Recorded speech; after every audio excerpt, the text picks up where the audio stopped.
Welcome to another edition of How to Fix It Yourself with Dave and Dave. On this episode, we're working on a Nissan Rogue model or year 2016, and the fan motor is starting to grumble and growl. It still blows pretty well, but once it starts grumbling and growling, you know that it's on its way out. So we're going to go ahead and replace it. We've got some long distance travel we're going to be doing in this car here in a few weeks, and we certainly don't want the fan to go out in the middle of our trip. So here we go. Here's how we're going to get at the fan. I guess before we start, the fan sits up under here. So we've got to remove a lot of this part to get at it. There's some discussion as to how much you need to remove, and we'll kind of go through that as we go through this video. If you do it according to the Nissan factory service manual, not only do you have to remove all of this stuff, but you have to remove the radio console and the upper part of the shifter cover here. And I don't think we need to go that far, but we'll see as we get into it. So the first thing we need to do is take this side panel off. And there's a little indent right here giving you an idea of where to pry first. So you can kind of get under there and just start working your way around to loosen all the clips that are there. So you just kind of work your way around and it'll come right off. Again, be gentle. You don't want to break any of these, so just kind of work your way around nice and easy. So the next thing we want to do is remove the glove box itself. And so there's a couple of little holders that are down here at the bottom. All right, so the first thing you need to do is get this retainer clip off of there. It just pops off like that, and that'll take care of that. Then up here on the top, there's a couple of little latches, and you need to take them off of both sides. You can see you can just bend it in and it pops out. So I've got this side out, I'll do the other side, and then we'll take the box out. After you get those done, then you want to start just pulling down on the glove box face, and it'll pop loose from these two guys there, and you can see where these are on that part there. So you'll need to know that when you put it back in. You'll have to kind of pop it a little hard to get it back on, but that takes the glove box completely out. The next thing we need to do is take this upper panel area off right here. So there's 5 screws, 3 across the front and 2 in the back. So we'll go ahead and get those. So we popped the side panel off. We've taken the 5 screws off of this. We've removed the controls for the heater and air conditioner down here. You should be able to see that on the close-up. And they're just popped in there so that you get a nice body tool like this to use to kind of pop it loose. And we've kind of popped this loose from the prowls or the clips down here and over on this side. So the next thing we need to do is we've got to get this air conditioning vent or heater vent out of the way. So we've taken the screw off of the outside here. So now we're just going to start working our way around to get this loosened up and get this out of here. It pops loose, you can just kind of work it out of there, and you can see how it's these clips here that are holding it in place with these clips on the bottom.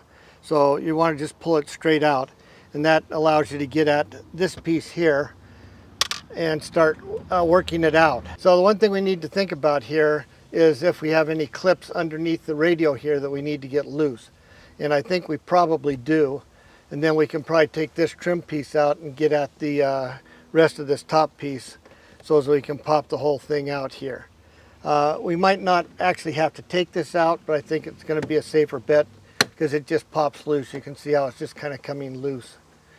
So actually, now that I said that, let's just go ahead and get it loose. So that takes it out of there. It's just clipped on there. And so that should allow us now to be able to see, yeah, we've got to loosen up the radio here in order to get the clips under here. So to take out the radio, we need to, or at least loosen up the radio, we need to get a screw out here and these 2 screws down here. And so we'll go ahead and take care of that.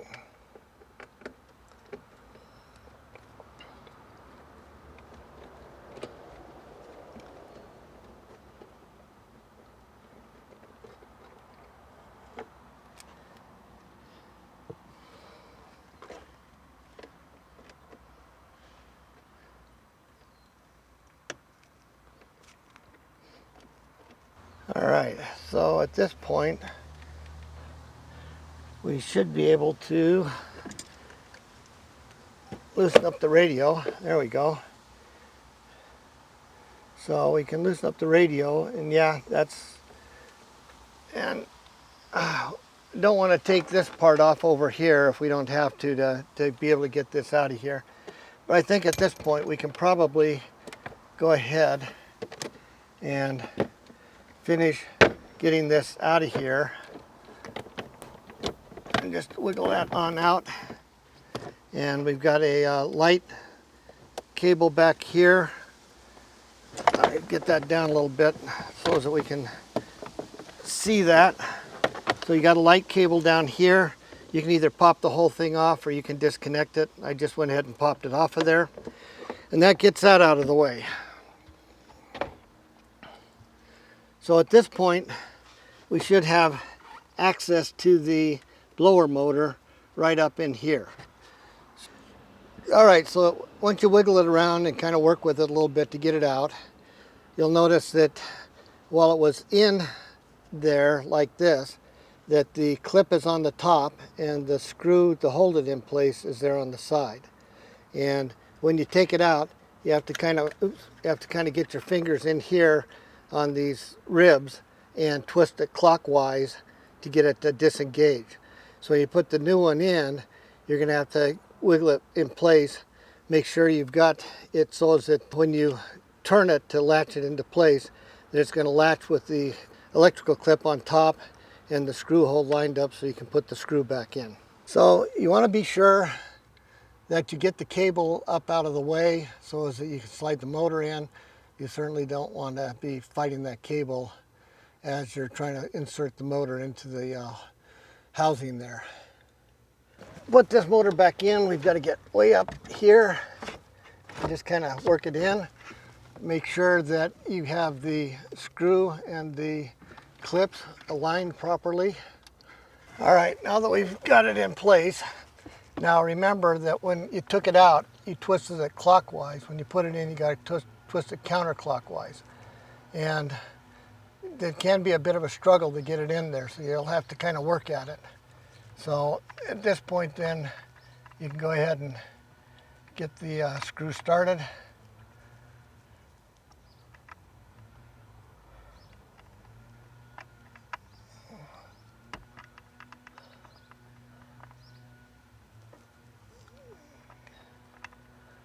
Oh, come on, get in there, you sucker.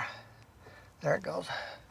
All right, so we'll get the Phillips on there and get that tightened up. And then we'll put the clip back in place, which is up here. We pull it up out of the way, and we'll be good to go.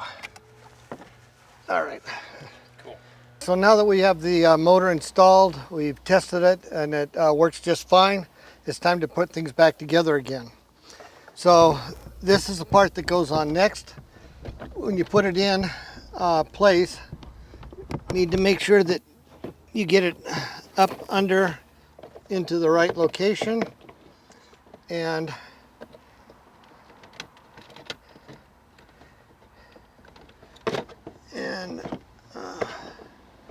of course you got to wiggle it around a little bit to make sure it slides into the right spots.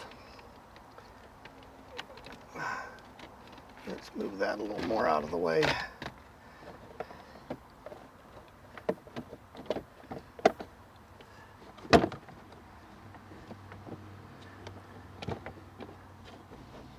Come on.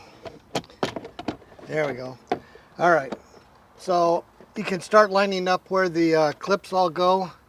So you've got clips on this side over here and over here. The first ones you want to work on are the ones that deal with the radio. So you want to get those in first. And what's keeping us from...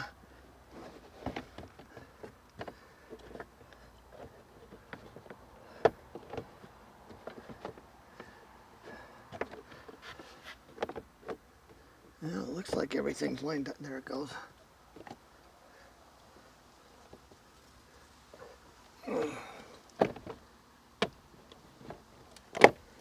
All right, so now you want to line the radio clips into their sockets.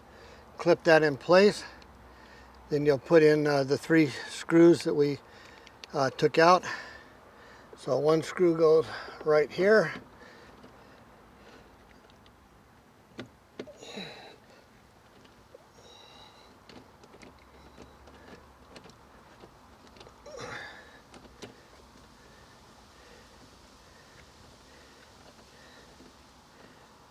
Oh, come on, tighten up. There it is. Okay, so one screw goes right there. Then we've got one screw goes right here.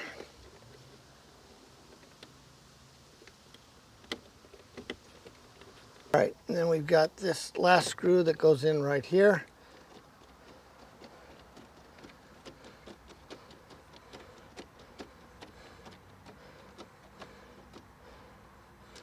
So those are all in nice.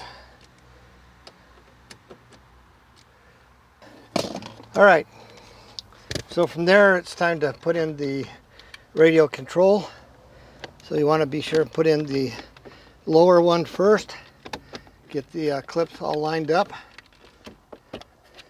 and make sure they all pop into place. And we can go ahead and put the air conditioning controls in. Pop that into place. And then we'll put in the trim piece that goes up here. It has a slot here that goes in next to the radio, so you want to be sure to get that lined up first. And then you can just kind of start going down and popping that all in place. All right, we're getting close. We've got the vent control here in the glove box to put in with the screws on the glove box. So we're going to go ahead and put this piece in first, and we'll put the screws in, and then we've got the side panel, and we'll be done. So now we're going to put in the vent director. It has a foam seal here that goes into this. Try and go in as straight as you possibly can so as you don't muck up the foam seal. The other thing to be aware of course, is these are the clips that's got a clip in to hold it in place. And you'll also notice that you've got some guides here that you need to be sure and hit on the edges as you put that in. And then of course there's the screw hole that you got to be sure line up here to put that screw in. So just go ahead and start working it in and just try and guide it carefully. I know it gets to be a little hard to see what's going on, but you know, when you hit it, you'll see it just falls right in place. Now we're going to get that side screw in. When we started, we took out this screw and this screw, and as you noticed in the video, it turned out we didn't need to take those out. So it's only these upper 5 that we really needed to take out.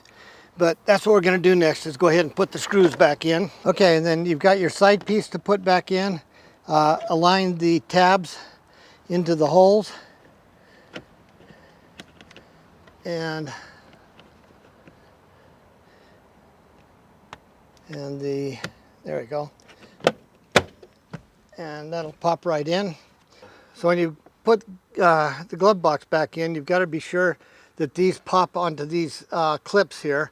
And notice they have a channel on them, and that's to keep it aligned because there's a raised part on the bar there. There we go. Hope you heard that. That's how hard you have to be.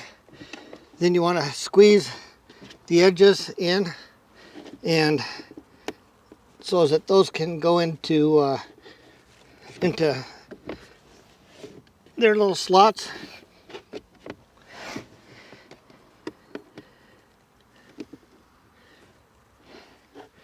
Come on. Why is that being difficult? There we go. All right, and then don't forget to remember to hook up your limiter over on this side over here.